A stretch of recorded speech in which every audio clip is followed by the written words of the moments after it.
itu sebenarnya bikin lagu-lagu kayak gitu itu nggak perlu full effort gitu ya. Orang-orang yang baru belajar gitar itu juga bisa bikin lagu itu. Gue bisa ngajarin orang yang baru belajar gitar gitu ya, bikin lagu seperti ini gitu loh. Jadi apa ya, value seorang musisi itu nggak hanya dilihat dalam kapasitas dia berlirik aja gitu, tapi justru malah dari sebuah lagu yang dia create di situ gitu loh.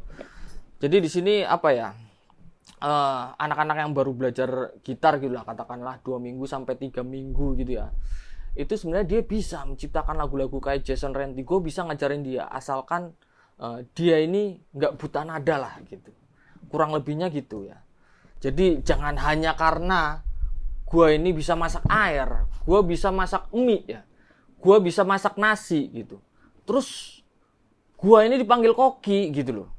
Ini kan apa ya, logical fallacy lah. Maksudnya belum nyampe value-nya, standar value yang ada di situ gitu, yang terikat di situ gitu loh. Jadi karena gua hanya bisa masak sesuatu yang levelnya paling rendah ya, rendah banget tuh, sampai tembus ke inti bumi gitu ya. Terus apa ya, gua disamakan sama seorang koki handal gitu yang bisa meracik dengan bumbu-bumbu dan ya cara-cara mereka lah, maksudnya standar koki itu gimana gitu lah. Ini kan apa ya, level memasak yang paling rendah gitu loh. Jadi jangan hanya karena seseorang cuma bisa mengolah nada di atas kunci C, A minor, D minor ke G, itu you sebut mereka itu pencipta lagu handal gitu loh. Karena orang yang baru belajar itu juga bisa gitu loh, bisa, asalkan mereka nggak buta nada ya. Dan gue berani ngasih garansi, gue bisa ngajarin mereka untuk bisa menciptakan lagu itu gitu. Dan jangan juga hanya karena dia cuma bisa mengolah kata-kata ya, hancur-hancur hatiku lah katakanlah gitu, you sebut mereka itu penyair kawakan gitu ya. Karena value yang dia punya itu belum nyampe gitu loh, belum nyampe gitu. Itu standar apa ya, maksudnya pintu gerbang aja gitu, pintu gerbang yang levelnya paling bawah lah gitu sebut. Jadi menurut gua sih yang lebih pantas untuk dibilang dipanggil seorang musisi itu justru seorang arranger ya. Arranger, musik director itu ya juga sih sebenarnya. Cuman nggak yang lebih bergumul di dunia pernadaan itu sebenarnya arranger itu loh. Arranger para solois yang terkenal itu loh. Itu di balik layar mereka itu justru lebih musisi daripada orang-orang yang di depannya itu gitu loh. Karena dia mampu menciptakan hook ya, mampu menciptakan interlude gitulah. Itu nggak gampang gitu loh. Jadi hook sama interlude ini kan pancingan orang-orang untuk sustainable buat mereka masih tetap dengerin aja gitu loh. Jadi apa ya? Ya di sini yang lebih pantas gitulah dibilang sebagai seorang musikus gitu ya, atau pencipta lagu, itu sebenarnya seorang arranger yang dia ya pekerjaannya lah sehari-harinya memang mengkompos nada-nada hook, nada-nada interlude gitu kan, dan meracik ramuan lagu itu, mengemas lagu itu supaya lebih enak didengar gitu. Itu lebih pantas disebut musisi lah gitu ya, karena mereka meng-create musik itu untuk lebih enak didengar ya, terutama sama orang-orang awam lah gitu. Jadi ya kurang lebihnya begitulah menurut gua.